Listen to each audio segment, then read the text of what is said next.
राजधानी लखनऊ में जय हिंद समाज पार्टी के राष्ट्रीय अध्यक्ष नंदलाल निषाद के नेतृत्व में महर्षि कश्यप जी और महाराजा निषादराज जी का जन्मोत्सव समारोह धूमधाम से मनाया गया। कार्यक्रम में बड़ी संख्या में कार्यकर्ताओं और समाज के लोगों ने भाग लिया। इस अवसर पर नंदलाल निषाद ने कहा कि पीड़ित वर्ग को उनके अधिकार तभी मिलेंगे जब सभी को उचित रूप से आरक्षण का लाभ मिलेगा। उन्होंने जोर देते हुए कहा कि संविधान और आरक्षण की रक्षा के लिए जय हिंद समाज पार्टी पूरी तरह प्रतिबद्ध है। कार्यक्रम की विशिष्ट अतिथि अनु टंडन ने अपने संबोधन में कहा कि जय हिंद समाज पार्टी पिछले कई वर्षों से पिछड़े समाज के उत्थान के लिए कार्य कर रही है। उन्होंने बताया कि नंदलाल निषाद समाज को जागरूक करने के लिए समाजवादी पार्टी के साथ लंबे समय से सक्रिय भूमिका निभा रहे हैं। मुख्य अतिथि के रूप में मौजूद फैजाबाद के सांसद अवधेश प्रसाद ने कहा कि जय हिंद समाज पार्टी समाजवादी पार्टी का अभिन्न हिस्सा है। उन्होंने यह भी कहा कि वर्ष 2027 में समाजवादी सरकार बनने पर नदी किनारे पट्टे निषाद समाज को दिए जाएंगे। कार्यक्रम की अध्यक्षता चौधरी अनिल निषाद ने की। इस दौरान रमेश राजभर, मुराद वारसी, रामबाबू कश्यप, नीलम निषाद, रमेश निषाद, रमेश चंद निषाद, साहब वरदान निषाद, राजदेव निषाद, कपिल देव निषाद, सुनील निषाद, पुत्तीलाल निषाद, राजू निषाद, सत्यम बिंद, प्रहलाद निषाद, पूरन लाल निषाद, शिव शंकर निषाद, रविंद्र निषाद, प्रमोद निषाद, राम सूरत, शिवचरण निषाद, रघुनाथ निषाद सहित कई कार्यकर्ता उपस्थित रहे। समारोह में सामाजिक एकता, अधिकारों की मांग और आगामी राजनीतिक रणनीति को लेकर नेताओं ने अपने विचार साझा किए, जिससे कार्यक्रम को राजनीतिक और सामाजिक दोनों दृष्टिकोण से महत्वपूर्ण माना जा रहा है। आयोजन किया है, सुंदर आयोजन है और आज उनके महर्षि कश्यप जी के को याद कर रहे हैं। कल उनकी जयंती थी, आज ये बना रहे हैं। स्वाभाविक है कि ये समय बहुत गंभीर है देश के लिए भी और समाज के लिए, खाली एक समाज नहीं सभी के लिए, और इन हालातों में सबका एकजुट होना ज़रूरी भी है। और मैं नंदलाल जी का धन्यवाद देती हूँ कि उन्होंने इस कार्यक्रम को आयोजित करके और सबको इकट्ठा किया। 5 तारीख को जयंती मनाई जाती है, पहले इसमें अवकाश रहता है तो सरकार ने अवकाश बंद करके फिर से मांग उठ रही है कि अवकाश है, तो क्या करना चाहिए? मेरे ख्याल से खाली इसी की बात नहीं है, कई ऐसे अवकाश हैं जो बंद कर दिए गए हैं। कहा यह जाता है कि काम ज़्यादा हो रहा है, लेकिन मुझे तो दिख रहा है कि भ्रष्टाचार ज़्यादा हो रहा है। मेरा नाम ललिता हरेंद्र पासवान है और मैं 282 बलहा विधानसभा क्षेत्र से आपकी चुनाव की तैयारी कर रही हूँ। और पिछली बार मेरा टिकट हो गया था 2022 में और किन्हीं कारणों से अखिलेश जी ने टिकट मेरा चेंज कर दिया और इस समय फिर मैं बात कर रहे हैं। आज सांसद जी को आपके द्वारा मोमेंटो देकर सम्मानित किया गया था, क्या कहना चाहिए उसको लेकर? क्योंकि मैं बुद्ध की धरती से हूँ और बुद्ध को अपना इष्ट और अपना गुरु मानते हुए मुझे सम्मानित करने के लिए यही सबसे अच्छा लगा कि मैं अपने गुरु को और मतलब विश्वव्यापी जो बुद्ध हमारे हैं उनसे अच्छा कुछ था ही मेरे लिए। जो आज के जो कार्यक्रम था उसमें किन बिंदुओं पर खास तौर पर चर्चा हुई? 2027 का चुनाव भी आ रहा है, प्रत्याशी भी है, किन बिंदुओं पर आज यहाँ पर चर्चा हुई है? अभी तो बिंदुओं पे चर्चा नहीं हुई। यहाँ पर महर्षि कश्यप जी और गोहराज निषाद जी की जयंती मनाई जा रही है, इन्हीं विषयों पे बात हुई है। चुनाव को लेकर कोई बात नहीं। आपकी कैसी तैयारी रहेगी आगामी चुनाव को लेकर? बहुत बेहतरीन। अभी मेरा क्षेत्र जो है, मैं अपने क्षेत्र में पूरी तरह से कार्यरत हूँ और अपनी तरफ से पूरी तैयारी में हूँ मैं। और अखिलेश जी ने अगर मुझे टिकट दिया तो मैं अपनी जीत के बदलाऊंगा। जो भी समाज के महापुरुष हैं वो हमारे मार्गदर्शक हैं और मार्गदर्शकों का जन्म जयंती मनाना ये सौभाग्य है हम लोगों का कि हम लोग मना रहे हैं। जैसे कि 2027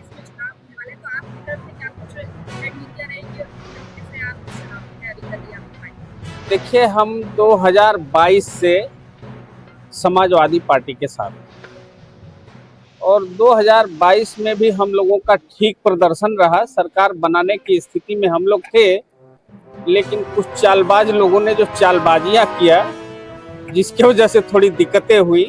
हालांकि हम लोग जब यह बात 2024 में लोगों को बताए कि ये चालबाज लोग हैं, ये चोर लोग हैं जो आपका वोट चोरी करने वाले हैं, संविधान खतरे में है और संविधान नहीं रहेगा तो आम नागरिक की नागरिकता समाप्त हो जाएगी। कुछ इस मानसिकता के लोग भारत में रहते हैं।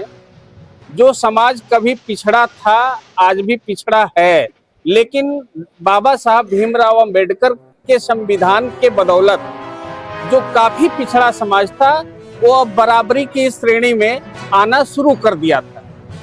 समन्ती विचारधारे के लोग ये बर्दाश्त नहीं कर पा रहे हैं और वह लोग कतई नहीं चाहते हैं कि ये पिछड़ा समाज उठ करके आगे आए, इनको पैरों तले कुचला जाए, क्योंकि उनको समझ में आता है कि ये हमारे यहाँ मजदूरी करने वाले लोग हैं, अब आज हमारी बराबरी में बैठने लगे हैं, तो उनसे बर्दाश्त नहीं हो रहा है। यही बात हम लोगों ने 2024 में लोगों को समझाया कि संविधान ने आपको बराबरी का अधिकार दिया है। लोगों ने वोट किया और अच्छी सीटें हमारी जीत करके आई और पूरी उम्मीद है कि इस बार जो है यह बात हम जन जन तक पहुंचाने में कामयाब रहेंगे और 2027 में माननीय अखिलेश यादव जी मुख्यमंत्री होंगे और देश प्रदेश में जितनी जाति, मजहब, धर्म, संप्रदाय के लोग हैं, सबको बराबर सम्मान देने का काम करेंगे।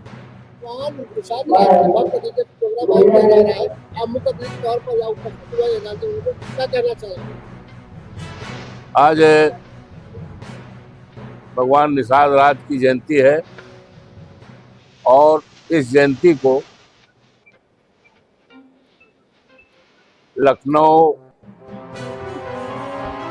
के राजधानी में नंदलाल निषाद जी और उनके संगठन के सभी साथियों ने बहुत दमखम के। मुराद वारसी जय हिंद समाज पार्टी का राष्ट्रीय संगठन मंत्री, और आज का कार्यक्रम बहुत सफल रहा लखनऊ के अंदर और ये कार्यक्रम बूढ़े निषाद राज के जयंती पे किया गया। इसमें मुख्य अतिथि अवधेश प्रसाद जी अयोध्या के सांसद जी मौजूद थे और कार्यक्रम बहुत शानदार रहा और प्रदेश के हर जिलों से कार्यकर्ता हमारे पधारे हुए थे। जिला अध्यक्ष, मंडल अध्यक्ष, जितने भी कार्यकर्ता थे वो सब मौजूद थे और मौजूद होने के बाद कार्यक्रम बहुत शानदार रहा।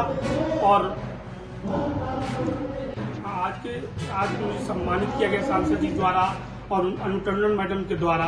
इससे लेकर मैं बहुत खुश हूँ और बहुत प्रोत्साहित हूँ कि मुझे सम्मानित किया गया, क्योंकि मेरा कार्यक्रम बहुत सफल रहा। आज मीडिया के माध्यम से क्या संदेश देना चाहेंगे आज के अवसर पर? मीडिया के माध्यम से मैं यही संदेश देना चाहता हूँ कि जो आने वाला चुनाव 27 का है और उसके 27 का चुनाव है, उसमें हम लोग और मजबूती से काम करेंगे और प्रदेश में बैठी हुई सरकार को खाट फेंकेंगे इस कार्यक्रम के माध्यम से। बहुत अपना परिचय देते हुए आज के कार्यक्रम के बारे में जानकारी दीजिए। सबसे पहले तो मैं आप लोगों का धन्यवाद और आभार प्रकट करता हूँ कि जय हिंद समाज पार्टी के राष्ट्रीय महासचिव, जय हिंद समाज पार्टी के राष्ट्रीय महासचिव रमेश राजभर, गाजीपुर जनपद से मैं बिलोंग करता हूँ।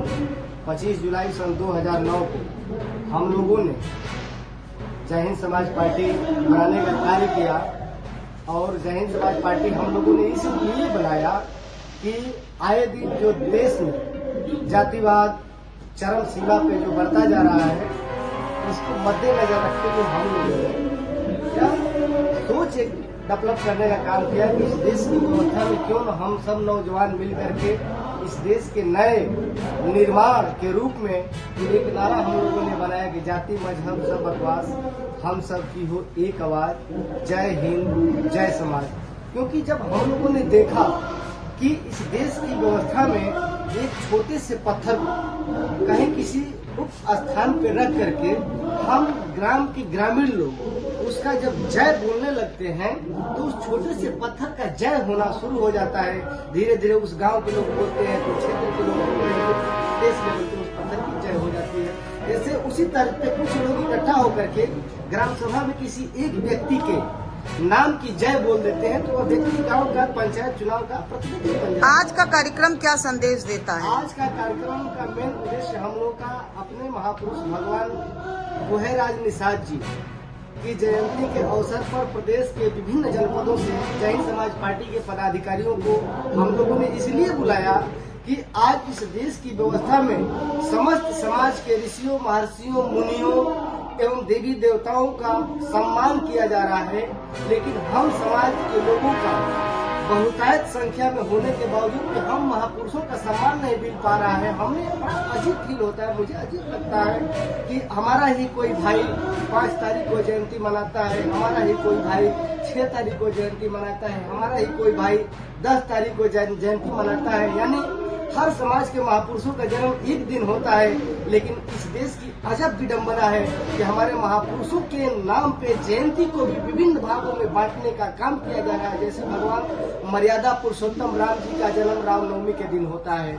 इससे पूर्ववर्ती जो सरकार थी, रामनवमी के पंचमी के दिन 5 अप्रैल को अवकाश देने का काम किया था, लेकिन जैसे ही यह गवर्नमेंट आई, इन्होंने उस अवकाश को बंद कर दिया और हम लोगों को विभिन्न रूप में मनाने पर मजबूर किया। इस नाते मैं इस सरकार से यह चाहता हूं कि जिस तरह भगवान मर्यादा पुरुषोत्तम राम जी का जन्म रामनवमी पे हुआ था, तो राम सखा कहलाए, गोहेराज निषाद जी राम सखा कहलाए। इस नाते मैं चाहता हूं कि उनसे 6 दिन ये बड़े थे, तो हर जैसे रामनवमी के दिन एक सरकारी अवकाश मिलता है, उसी तरह मुझे भी, हम लोगों को भी भगवान गोहेराज निषाद को पंचमी के अवसर पे एक सरकारी अवकाश मुझे मिलने का काम करे।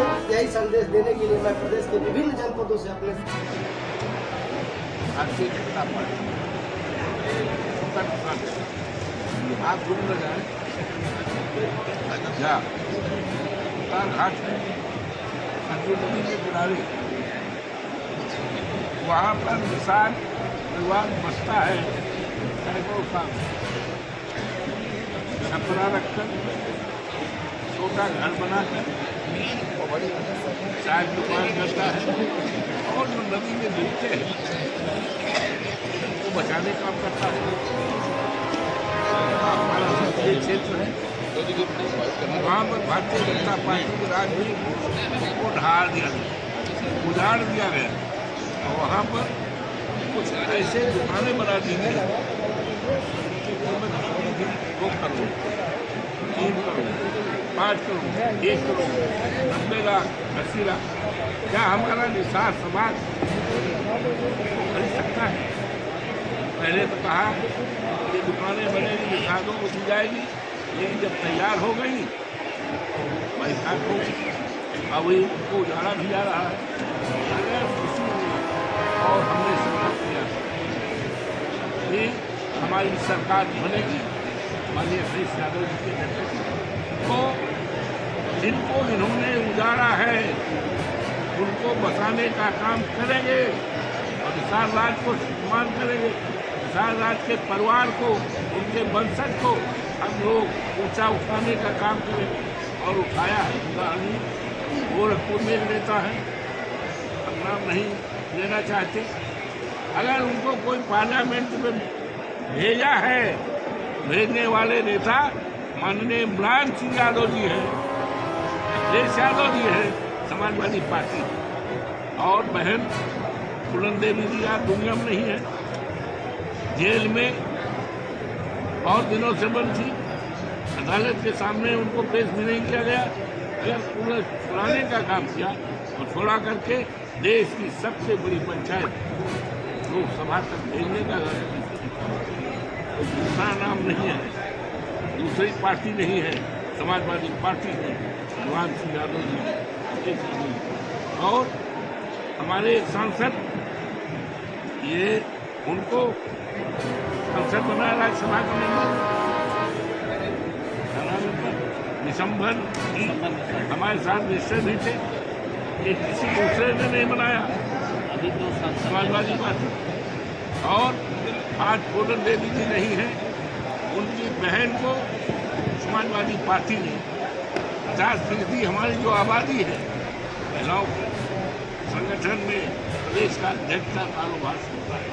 हमारी जब सरकार थी तो समाजवादी पार्टी की सरकार थी तो तालाबों का, नदियों का, तालाबों का पट्टा देने का काम समाजवादी पार्टी ने किया है। कब्जा भारतीय जनता पार्टी के लोगों का, जबरदस्त लोगों का है, उनको बाहर कर दिया है। तो आज ये सम्मेलन जो निसार राज के सम्मान में उनकी जन्मदिन के अवसर पर किया गया है, बहुत ही ऐतिहासिक। ये सम्मेलन एक ऐतिहासिक है, एक पैगाम देगा, एक संदेश देगा पूरे प्रदेश और देश में कि समाजवादी पार्टी की सरकार आने वाले 27 के चुनाव में अखिलेश यादव जी के नेतृत्व में पीडीए की एक मजबूत सरकार, वेलफेयर स्टेट की जो कल्पना होती है, उस कल्पना को साकार करने के लिए अखिलेश जी के नेतृत्व में उत्तर प्रदेश की सरकार बनाने का संकल्प लेकर के हमारे सभी नेता जो बैठे करने इसके भाव करें। देश के कोने कोने से लोग आए हैं, मुमिन हैं, अच्छे जानकारी रखते हैं। मैं उनका स्वागत करता हूं, अभिनंदन करता हूं, बधाई देता हूं और इस काम में आप बहुत ही सफल कार्यक्रम के लिए भाई लाल निसार जी और हमारे जितने नेता लोग हैं, सबका मैं अभिनंदन करता हूं, स्वागत करता हूं, बधाई देता हूं। इस विधेयक लाने के पीछे प्रारूप क्या है? प्रारूप क्या है? हम लोग महिलाओं का सम्मान हमेशा करते हैं। अगर किसी ने महिलाओं का सम्मान किया है तो नेताजी जब मुख्यमंत्री थे, हमारा भी सौभाग्य था, हम मंत्री उत्तर प्रदेश में महिलाओं के लिए आरक्षण पंचायत चुनाव में अगर किसी ने किया है तो समाजवादी पार्टी ने किया है, हमारे नेताजी ने किया है, उनको सम्मान दिया है। तो हम लोग महिलाओं के पक्ष में हैं, महिलाओं के विरोध में नहीं है, लेकिन आने दीजिए। बिल के पीछे, विधेयक पीछे सरकार की नीति क्या है और नियत क्या है, इरादा क्या है, तो लोग सब लोग देख करके हमारी पार्टी का जो दिशा निर्देश होगा, हमारे नेता, हमारे अध्यक्ष निर्देश के अनुसार हम लोग लोकसभा में काम करेंगे। क्योंकि हमारा तो विश्वास है, यह तुम्हारा पूजनते मनते तथ्य देवता, जहाँ नारियों का पूजा होता है वहाँ तो देवता वास करते हैं। लेकिन इनकी अपराध बढ़ा है, अत्याचार बढ़ा है, सबसे ज़्यादा अपराध योगी बाबा के राज में उत्तर प्रदेश में दलितों पर बढ़ा है और हमारी महिलाओं पर बढ़ा है। असम और पश्चिम बंगाल में चुनाव तो समाजवादी पार्टी पर बढ़ा है, भरोसा बढ़ा है समाजवादी पार्टी का। आज भगवान निसार की जयंती में नेता लाल निसार जी बैठे और उनसे प्रदेश स्तर के नेता और ये हाल में भले हुए।